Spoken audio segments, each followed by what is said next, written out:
Doctor साहब 2018 के election के अंदर मुस्लिम लीग नून को इस्लामाबाद में शिकस्त हुई।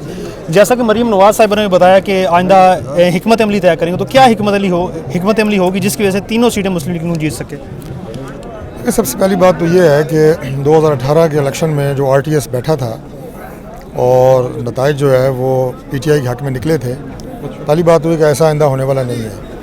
दूसरी बात यह है कि इमरान खान साहब की जो कारकर्दगी रही है, उनकी सियासत, उनकी मुल्क के साथ जो मोहब्बत है या सिस्टम के साथ जो मोहब्बत है, वो लोगों पे एक्सपोज हो चुकी है। तो लिहाजा अब मैं नहीं समझता कि इस्लामाबाद हो या पाकिस्तान के बाकी सूबे हों, किसी जगह भी उन्हें सियासत में पजीराई मिलने वाली नहीं है।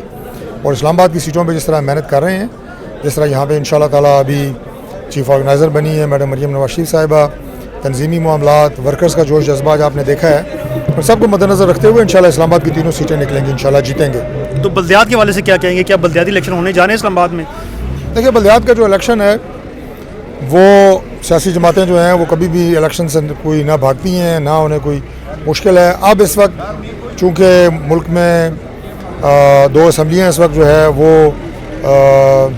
टूटी हुई हैं, उसके साथ साथ कुछ ऐसे कौमी असम्बली के हल्के हैं जिसमें ज़िमनी इलेक्शन हो रहे हैं, तो ये तो बहरहाल अब इलेक्शन कमीशन ऑफ पाकिस्तान ने फैसला करना है कि किस तरतीब से ये इलेक्शन होने हैं। बहुत शुक्रिया सर।